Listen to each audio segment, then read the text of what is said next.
What's up, guys? Welcome to the Increase Life with your boy Travis Peters. I got something crazy powerful for you today. This is like one of my, I want to say, flagship messages. This is one of the things that if I can get this message into you, you're going to win.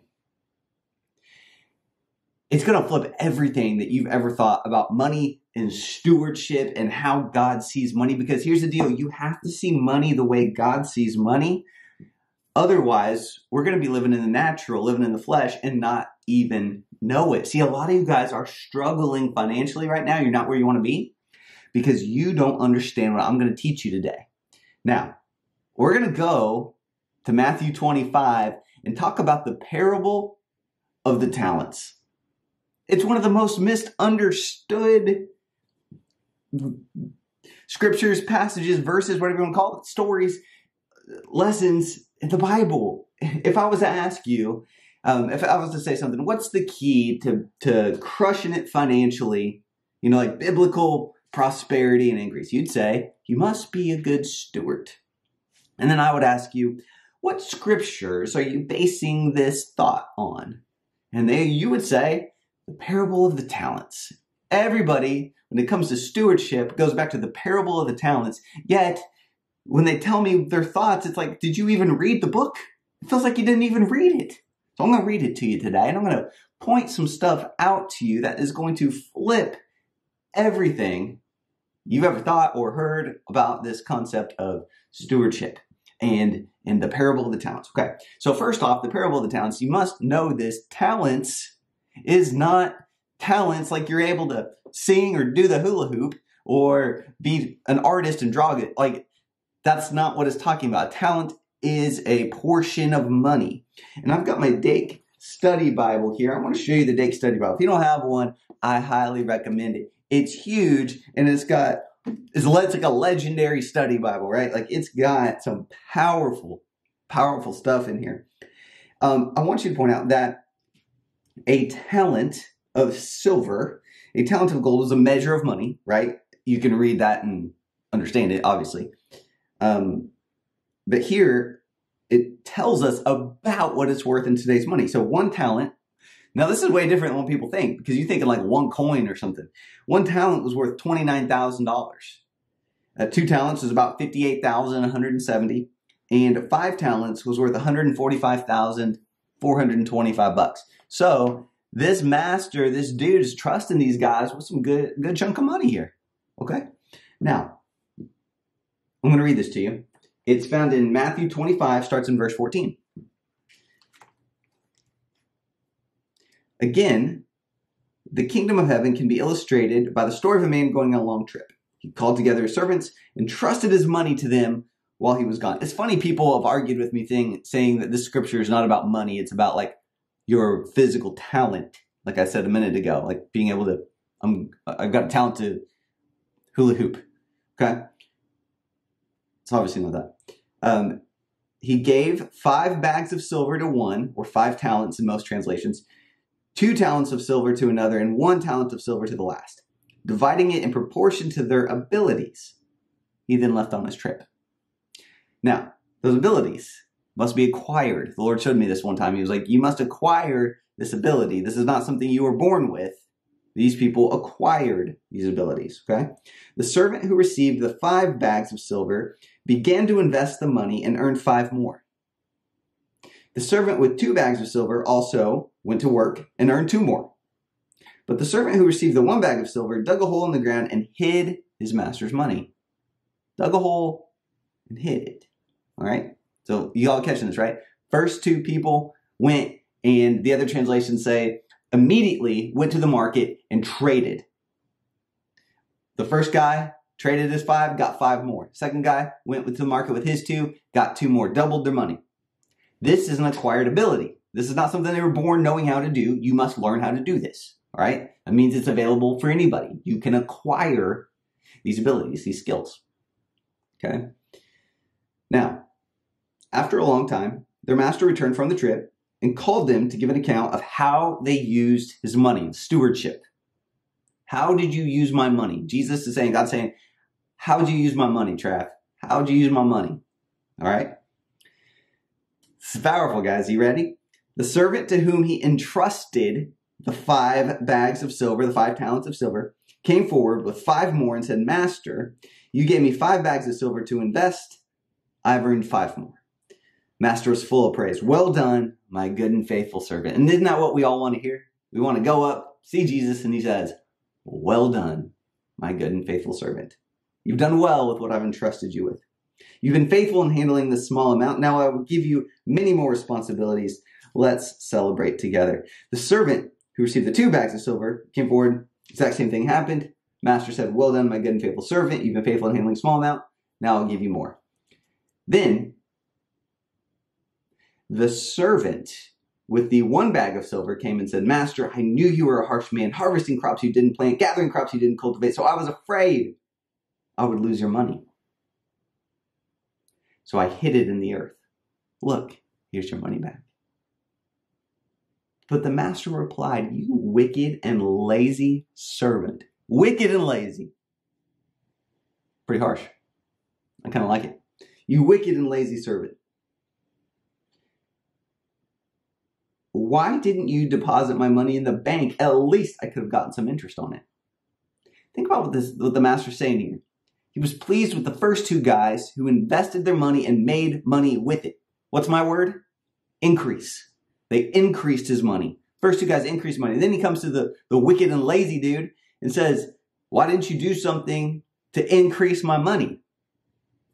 Even if put it in the bank, well, it's got a little bit of increase, right?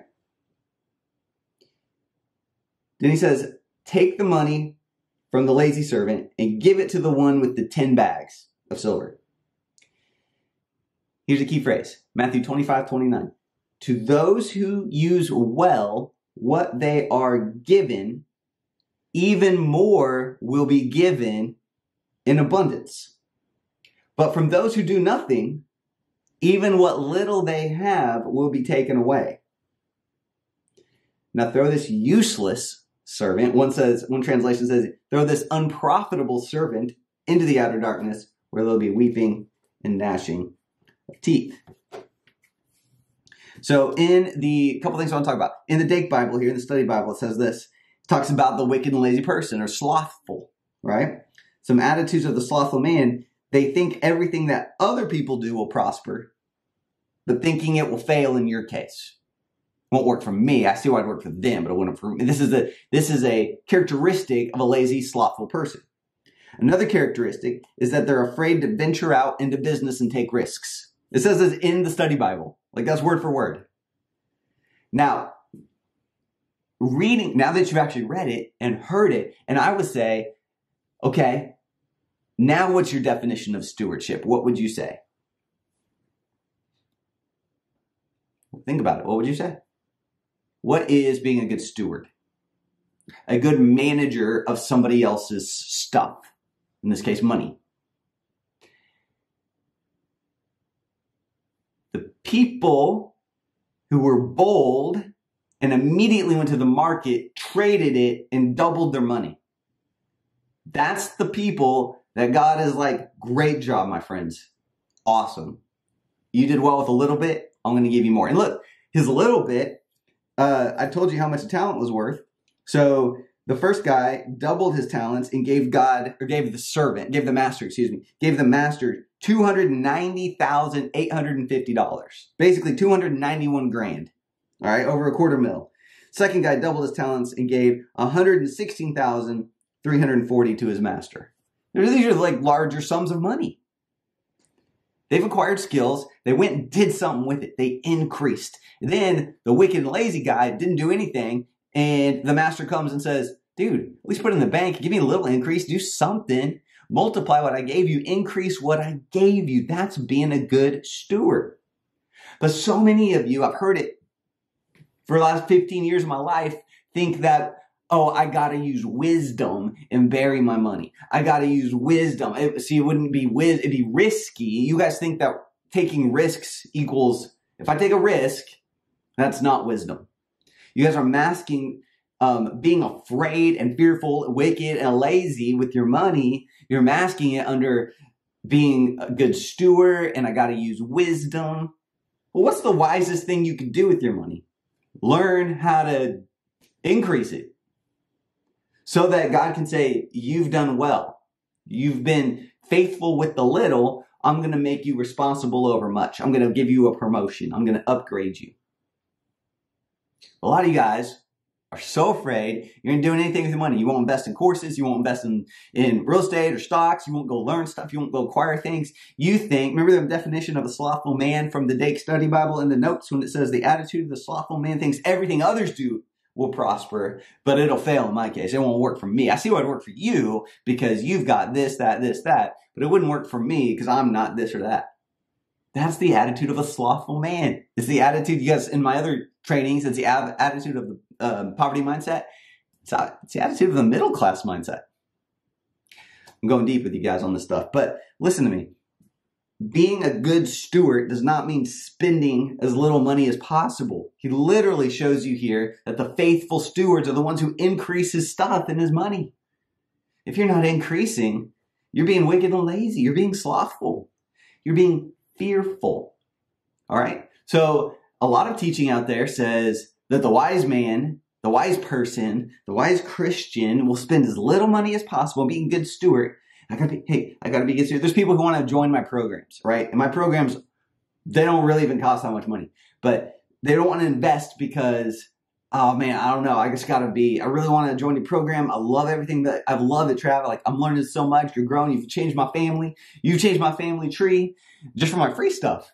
And then they're like, but man, I really want to get in your course. I want to get your programs, your coaching programs, but man, I just got to be a good steward. I don't know. I got to pray about it. And I'm like, dude, you're being wicked and lazy and slothful because you're saying, I'm fearful, so I'm going to hide my money.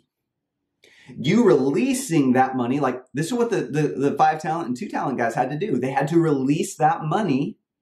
They had to go take that leap, that risk, and release that money to trade it. So if I'm going to go into real estate or the stock market or any type of investment, I'm going to have to release money to do that. There's going to be a risk involved. But if I don't take that risk and I just bury my money and don't even try to increase it, I'm wicked, I'm lazy, I'm slothful. And I can't be made responsible over more. A lot of you guys have been stuck at the same life levels and money levels for 5 years, a decade, 2 decades. Well, it's because you're probably fearful holding on to your money. You're not releasing anything. You're not saying, I'm going to go trade this. I'm not going to go increase it because I'm scared. I'm not going to get more. I'm scared of how the master might think of me, what he might think of me. See, a lot of you guys have been making this mistake on the viewpoint of money because you just don't understand the way God looks at this stuff. That's what I'm trying to do with these lessons here. I'm trying to get you to see how God sees money. Let me read this in part to you in the Message translation when the master addresses the lazy guy. The master is furious. He says, that's a terrible way to live. It's criminal to live so cautiously like that. If you knew I was after the best, why did you do less than the least? Least you could have done was put my money in with the bankers and got me a little interest. All right? Take the money and give it to the one who risked the most. And get rid of this play it safe, won't go out on a limb guy. Throw him out into utter darkness. Yo, what a great way to put it. Dude, some of you guys need to go out on some limbs right now. Some of y'all need to take some risks. Sometimes, you guys got to get out this play it safe mode. You're only on this earth one time. Man, you're going to go up to heaven and Jesus is going to be like, well, you played it safe. You really did nothing. Come on in, I guess. Just trying to make you responsible over a bunch of stuff up here. You didn't do anything down there, so I can't trust you up here. You survived. You eked by. Come on in. Or we could read these scriptures, apply them to our lives, and be like, I'm going to do what that says. It says get rid of the guy who plays it safe. The guy who doesn't go out on a limb. Get him out of here. Put him in utter darkness. In fact, take the little money he does have and give it to the guy who doubled it. Give it to the guy who did the best with my money. The guy with the 10 talents. Let's go. He's already rich. I'm going to give him some more. He's the best. I can trust him the most with the money because he increased it, not because he saved it, Not because he hoarded it, not because he kept it in his bank account and tried to stack cash. Are you guys seeing this? This should flip everything you've ever thought about money and stewardship and how God sees it. You being super budgety, you trying to save every penny, buying cheap stuff, clipping coupons, trying to just any opportunity you can to not spend, you don't spend. That's not being a good steward.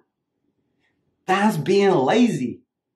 The good steward guy goes out on a limb, takes some risks, releases the money to trade it, invests it, it gets more money back. He increases what God's given him. You have to be an increaser. You have to be team increase here with me, okay? That's what we do. That's what we teach. And if you don't know where to start with this, you need to just start by going to theincreasechallenge.com and hang out with me for the next 5 days. I'm going to get you started on this path. We're going to talk money. We're going to talk increase. We're going to talk mindset. We're going to talk scripture. We're going to talk building your faith for your finances. We're going to get you out of paycheck to paycheck living. We're going to get you on a plan to get out of debt, to increase, and to kick butt in this life. Because there's too many Christians who are living like the one talent guy. Most Christians are living like the one talent guy. Thinking, this is the enemy, thinking they're doing the right thing. Thinking, oh man, we need to preach this particular message all across the world to Christians everywhere. Because this is the main problem. This is where we're missing it. We're thinking we're doing the right thing by hoarding up our money and saving it because we're scared that more money won't come. We're scared that God doesn't actually supply more, that he's not the God of more than enough, that he doesn't flow resources and money into us. We're afraid. That's being wicked and lazy. Gosh, man, I love you guys, but I need you to be an increased mindset here. I need you to take what God has given you and let's go increase it. If you got to learn a skill to do that, go learn the skill. You're smart. You have the mind of Christ. All things are possible to him who believes. If you need to go learn how to increase money, go learn how to increase money. I'm giving you the chance. I teach it inside of my stuff, inside of the Increase Challenge and then Increase University on top of that. Inside of Increase University, we have all kinds. We have probably 25 hours of how to make money online and how to start business type videos. Okay?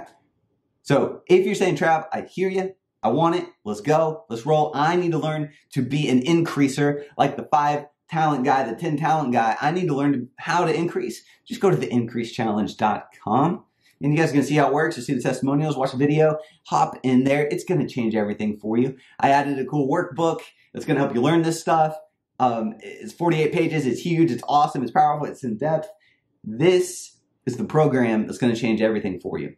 I need you to become 10 talent people. God needs you to become 10 talent people, and you do that through increasing your money, not hoarding it. All right. I love you guys. Keep hanging out with me. Make sure you subscribe. Make sure you like. I've got new content coming out left and right. I'll see you guys in the next one.